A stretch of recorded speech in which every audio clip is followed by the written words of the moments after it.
Vasudevaya.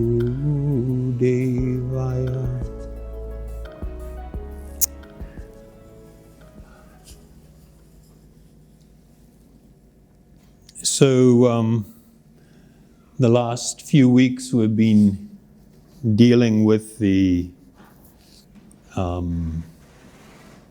broader series on ethics, morality, and spirituality. We started by looking at those couple of things that were in the referendum, the legalization of marijuana, or cannabis more accurately, euthanasia. And we looked at, what is it that really determines whether something is moral or ethical? Is it something that we are just going to be constantly refining and changing, which is a little dangerous because that's going to be determined by what appeals to us at the time. And that does not contain within it any higher sense of or higher understanding of what is actually good and what's in our interest, because it's devoid of any spiritual basis. Then we question whether there was a question I got rather was whether there is a higher authority that we should fundamentally listen to and take direction from. And of course, the answer to that was yes. And so the question today is kind of somewhat tied into it. Is God dead? Is kind of like a little bit of a catchy title. But the question I got was actually way deeper than that. So what I received, it seems more and more people no longer believe in God, even as the source of all good. Some people say that the concept of God was a creation of primitive man to try and explain things that they didn't understand. They said that now we have evolved, we no longer need to hold on to these, in quotes, irrational beliefs and, in quotes, superstitions. Some people also think God is a crutch for those who are weak.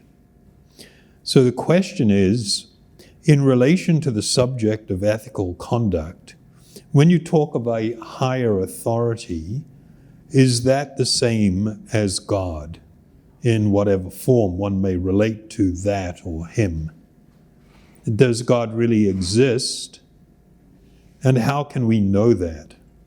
And also, if he does exist, can we know who he or she is, or must he/she remain a mystery? So kind of way too much stuff here to try and address in these short things that we do. First thing I want to just state is that belief or non-belief in something doesn't make it true or real. People that don't believe in God say that anyone that believes in God is not very intelligent. I don't believe in God, without understanding that if you think that you're believing in something or you're not believing in something makes it true, you're not intelligent. It's very unintelligent. It requires a little bit deeper thought. Often the foundation of the claims that have been stated here based upon two things. One is people have never really encountered something that is deeply spiritual or actually transcendental. They've never had a real conversation with somebody that's an advanced spiritualist. much of the religion that exists in the world is still fundamentally materialistic. And I'll explain what I mean by that. The second thing that people cling to when they make these kind of claims is the idea that there is only one fundamental type of energy. That's the material energy. They say there is no spiritual energy, there is no other stuff. The material energy, the atoms and stuff, that's it. That's the sum total of everything. And that philosophical idea is called materialism. This is the foundation of all materialistic ideas. And you will see that probably the vast majority of people that adhere to some religious belief are materialistic to some degree because they often completely identify with the body as being the self. People say, oh, I have a soul. Okay, well, what exactly is a soul, and who are you, the one that has it? And it's like, you know, who are you, the owner of the soul? So, you know, when you ask these ideas, there's a sudden recognition, oh, I haven't been thinking very deeply about this at all. Our understanding is that within the realm of the material world, you are going to perceive two fundamental types of energy. One type of energy is matter, the material energy, and the other one is that which is spiritual. And what is the difference? There's a really big fundamental difference. Life is a symptom of the presence of that spiritual energy. Life does not come from matter. The guitar cannot suddenly become alive, be conscious and aware and perceive. Just can't. Matter doesn't have that capacity. That it is this other type of spiritual energy. In local parlance, wairua. I mean, a lot of people use the term spirit in so many different ways, like how you feel and how you feel about something. But our understanding of this term and the way we use the term spirit is in relation to a very specific and unique type of energy. Your existence is this energy. The body is not you. You're going to leave that guy behind. It's going to go through a process of aging and probably getting all kinds of sickness, and it's going to become uninhabitable. And then you are going to have to leave that. That's what death is. You never die. You can't die. It's impossible for you to die. You are an eternal spiritual being. The body dies. The body manifests what seems to be symptoms of life only while you're at home. When you're at home, the lights are on. When you leave, the lights go out. This is a fundamental reality. And so in approaching the subject of speaking about some higher state of being, some higher spiritual truth or reality, God, this becomes a foundational framework to begin exploring this subject.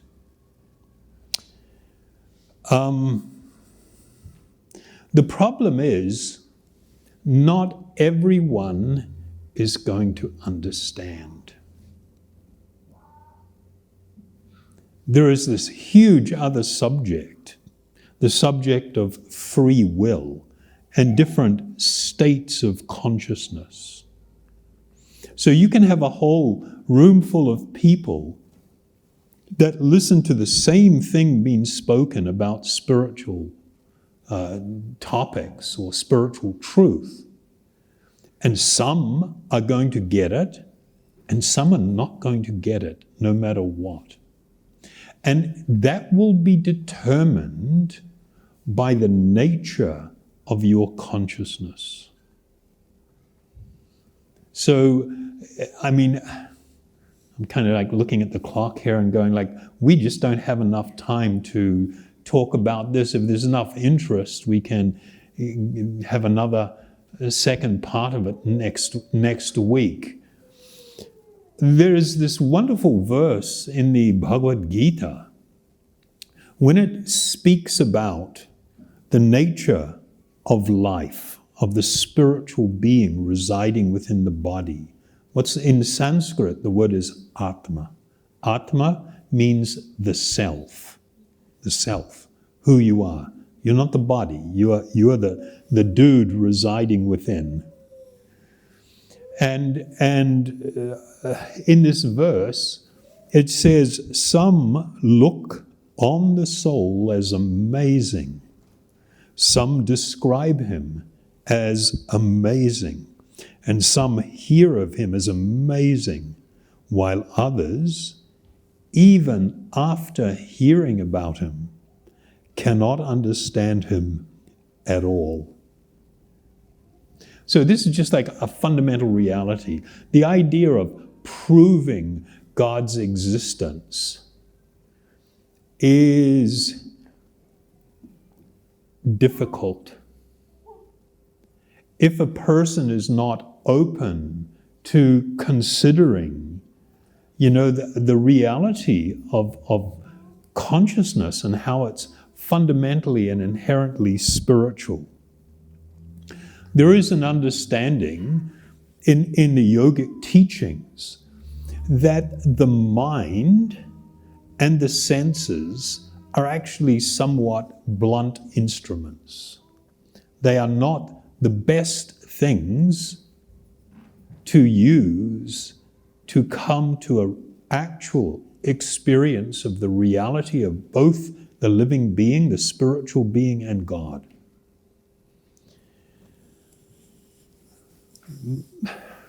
We have 4 fundamental defects in the conditioned state, the materially conditioned state. One is that our senses are imperfect. No matter how hard you try, how much technology you apply to your senses, at the end of the day, they are imperfect. We have a propensity to cheat. We can be subject to illusion. When we have such defects, then there's always has to be this humility to ask, am I actually understanding things with total clarity? Am I seeing things perfectly or not? I mean, the vast majority of people are totally locked into the idea that the body is who they are. The selfie is me. And you have all of these issues, all this unhappiness, body image, worthiness, am I lovable? All of these things, am I attractive? All of these things tied to body image. This is an absolute disaster. It can never end well. It will always end in unhappiness.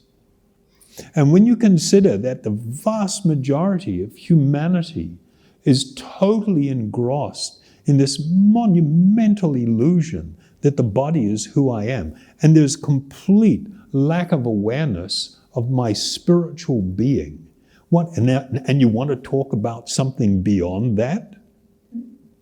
It's just like, You know, when we consider the limitations, if I look at the biggest unit available to us to try and comprehend, it's the universe.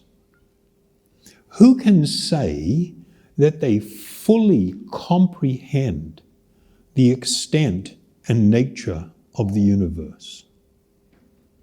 Nobody can say that. That's ridiculous. If we consider the smallest functional unit, it's fundamentally the atom. You can't even get your head around how small an atom is, a hydrogen atom. You can fit 10,000 of those at the period at the end of a sentence. Can you divide that tiny little period into 10,000 in your mind and comprehend how small 1/10,000th of that is? Of course you can't.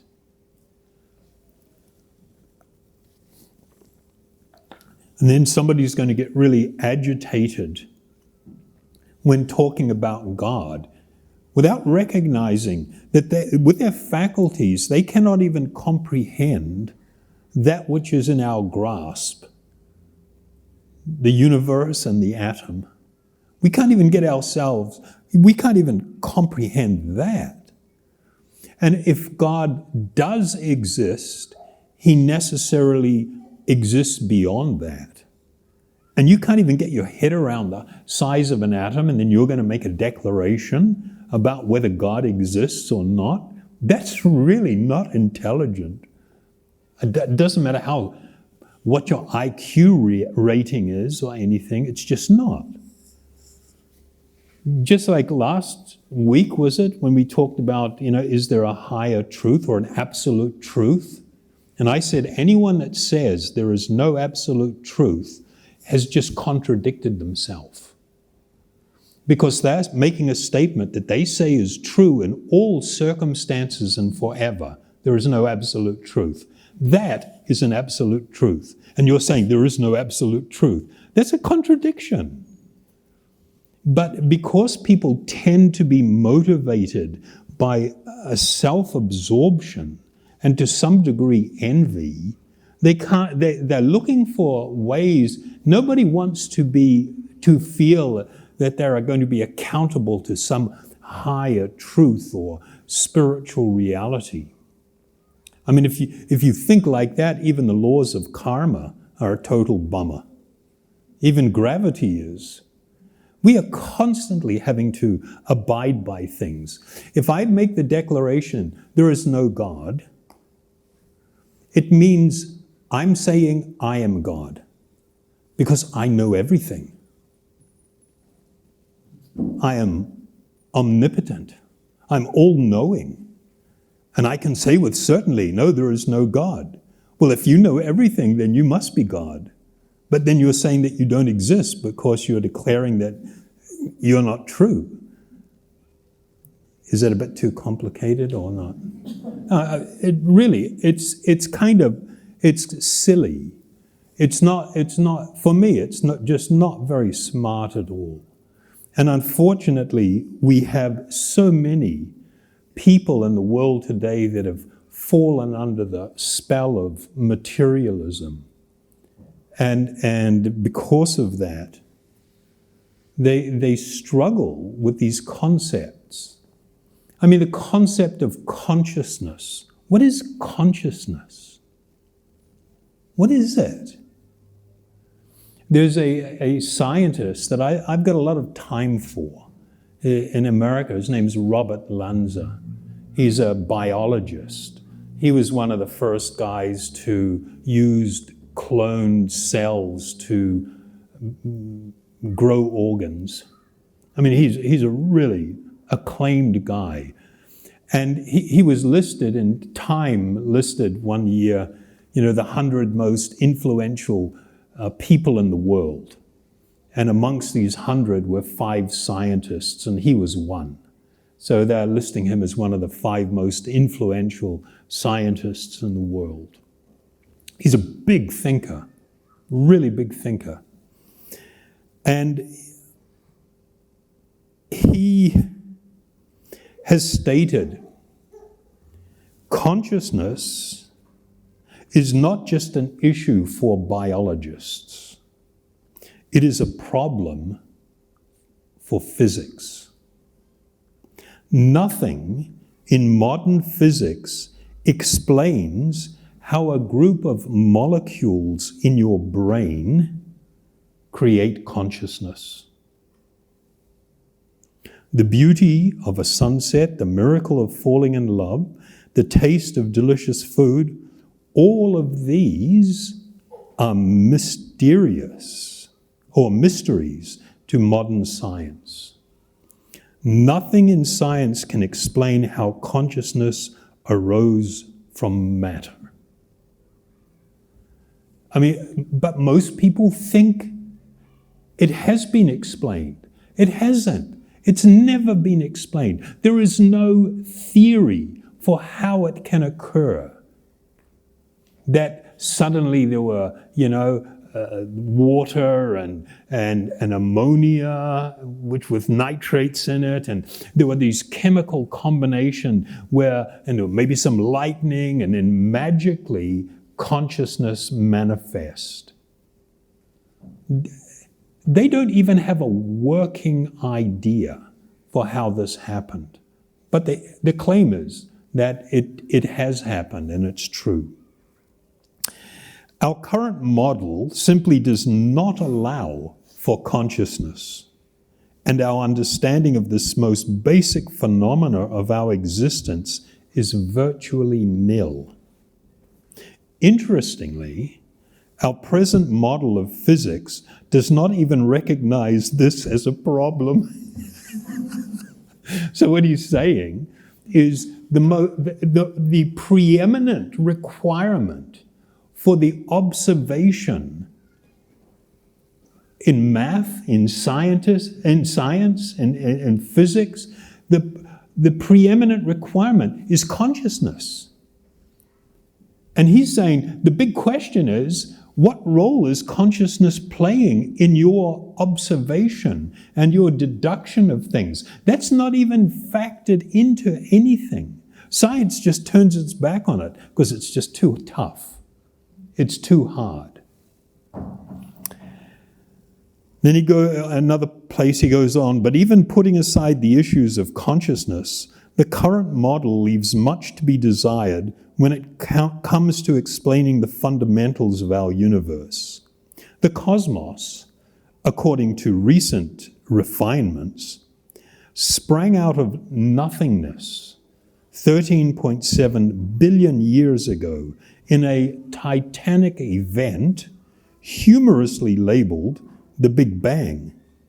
We don't really understand where the Big Bang came from, and we continually tinker with the details, including adding an inflationary period with physics that we don't yet understand, but the existence of which is needed in order to be consistent with our observations. Anyway, there's all this technical stuff, and a lot of people may not bear. I mean,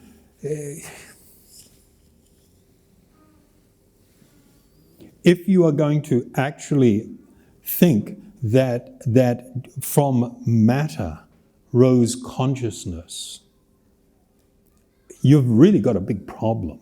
That is a blind belief. That is faith in the high priests of science who promote the idea with zero proof. Zero proof.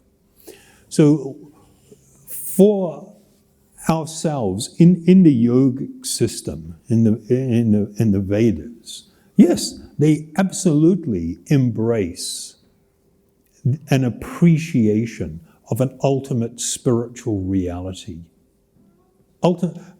Absolutely embrace that.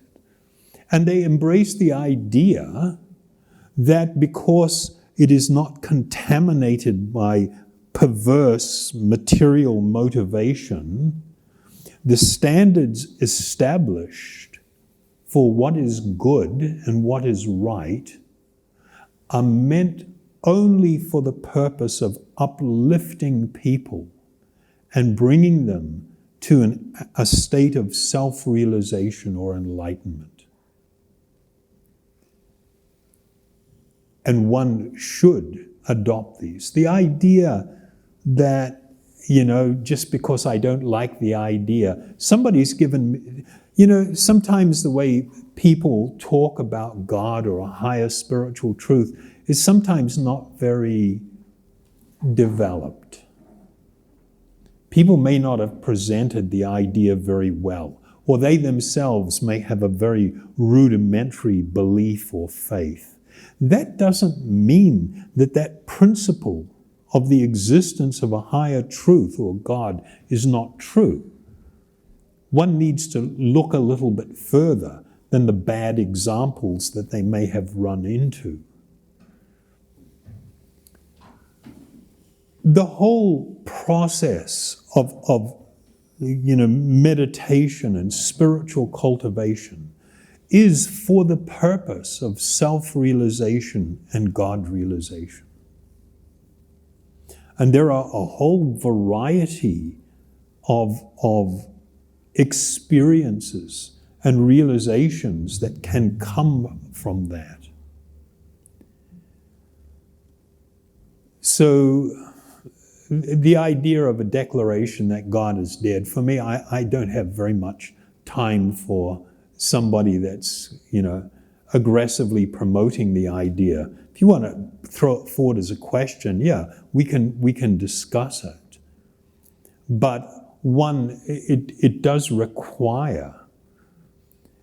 I mean, I remember. Oh no, we're not going to go there. Or are we?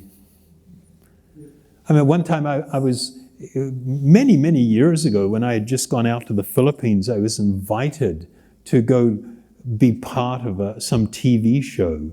And they had there was this Catholic priest, and his name was Father Bob. What a classic name. And he used to have this, what was it called? Father Bob something. And he would throw out a topic, and then he would invite people that were fundamentally atheistic and people that were more religiously inclined, and have them have a debate on television about the subject. So a friend of mine was asked to do this, and he backed out at the last moment, and he put my name forward and asked me if I would do it. And I said, yeah, okay. I was kind of a little nervous. I'd never done any serious public speaking or anything before. And he says, okay, I'll be around at 4:00 to pick you up. It was like, what? It was happening right then. So we show up, and the three guys on my side of the table weren't very helpful. On the other side, we had three university professors, one mathematician, a couple of psychologists, and then there was some other guy, I can't remember what he was. And they all held a deeply atheistic point of view. And then, so I was trying to explain to them, and in those days, my appreciation was not so well developed. And I'm trying to point out that, life is a symptom of the presence of a spiritual energy, a spiritual being. And when you look, you can easily distinguish, for instance, the difference between a tree and a power pole. It's visibly, observably different. Anyway, I was trying to put all these things out there, and they were hitting me with these things. Has anyone ever seen a soul? No, you can't. And what you're saying is just sentimental, and it's, there's no scientific basis for it. And I'm it's down to me, just me. The other guys are all quiet, and it's kind of like, well, this is not turning out very well. I mean, Father Bob had started with, is there life after death? That was meant to be the subject. And it came to me when I was sitting there that that's not a good subject. We've got a better one. Does the soul exist? Because if it does, there's no question of life after death. Father Bob was, yeah, okay, we're doing that. And everything. Yeah, the other guys all liked it too. So here we are, and I'm trying to explain and not getting very far. So I asked them, so if you don't accept the existence of a soul, then what do you say is the fundamental principle behind everything? And without hesitation, in chorus, the atom. So I said, okay, has anyone ever seen an atom? And suddenly it was kind of like looking at each other, because I know no one has ever seen an atom. You can't see an atom. Has anyone ever seen an atom? You know, of course not. No one has seen an atom. You know, so how do you even know it exists? So I'm doing the same thing to them that they did to me. So it starts getting a little bit complex, and after a while, some guy jumps in and he starts talking about, you know, particle accelerators and, you know, vapor trails and vacuum chambers, and I understood a little bit of science in my own reading, and so I go, so what you're telling me is that in an appropriate environment, you can perceive the presence of an atom by the influence it has on its environment. And they go, yeah. I said, well, how come when I use that same argument in relation to the soul, I'm told that that's sentimental, but you can use it in relation to the atom and suddenly it's scientific. So either it's going to be scientific or it's not. You got to make up your mind here. And so in the end, it was like, things didn't go too well for them. And it got down to one last guy I'm talking with, and I told him, you know, our problem in this discussion, it has to do with the question of sincerity. Do you agree, hypothetically, if the soul actually exists, then your whole life, how you're living, and what you value gets called into question? You would have to actually completely change your life.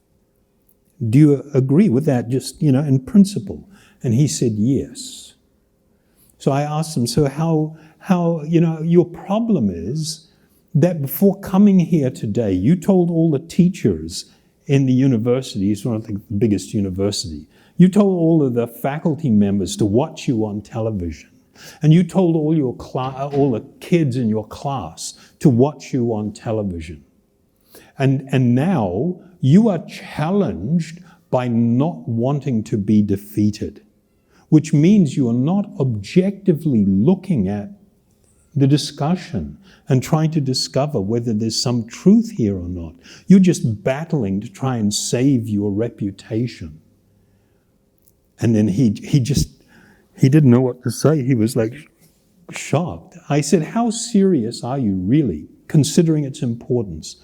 I'll tell you what, you give me 6 weeks of your life. You come and live with me for 6 weeks, and I will train you in a system by which you will be able to directly perceive the existence of the soul. I promise you, I will be able to do that if you cooperate. Are you that serious? And then the camera kind of zoomed in on him, and his head was down. He goes, no, I'm not. And then that was bam, like the end of the show, and it was like, whoa, what happened? And I was utterly shocked that I had done that. I had taken, you know, in great humility, feeling extremely unqualified. I mean, some of these things I spoke about, I'd never even thought of before. And so I was really praying for some divine inspiration and for the great mercy of my spiritual teachers. And of course, things worked out rather well.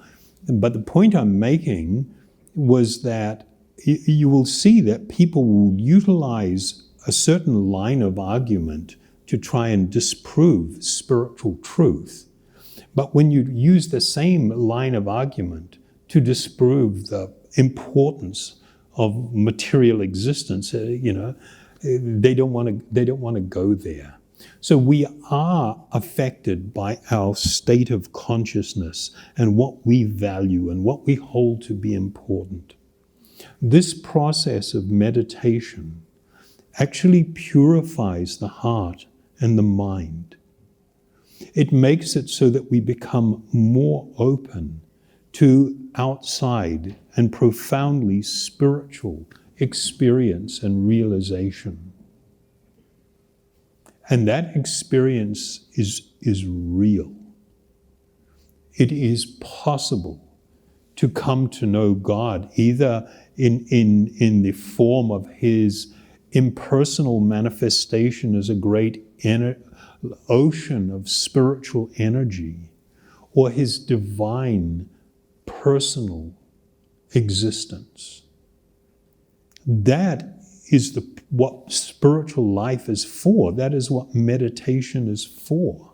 It's not just to relax and to calm your mind down so you can go back to doing the things that messed it up in the first place.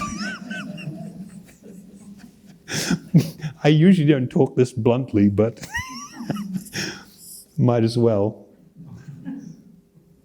I can promise you that if one actually takes proper spiritual direction and engages in an authentic spiritual process, both self-realization and God-realization is not only a possibility, it is something that can be experienced in this lifetime. Yes, there is a higher truth. There is a higher standard that should guide ethics and morality. That higher standard makes it so that we can come to actually know our self, our actual self. We had a really far out, we're restarting one of our 10-week programs at Poremoremo. And there was this real cool guy there, Maori guy. He's lying down, he just loves the meditation. Then when I was talking about come to understand who you really are, because most people don't know who they are, he jumps up off the floor and he goes, my whole life I've been asking that question, who am I? Who am I? I don't know. That was wonderful to see such honesty. Most people are unwilling to really face that reality. Okay, so I'm going to stop because it's kind of late. Any question?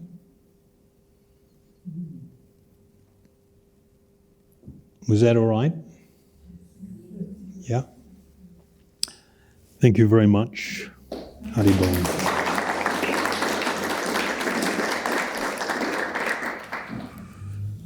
So I will chant the Maha Mantra.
you.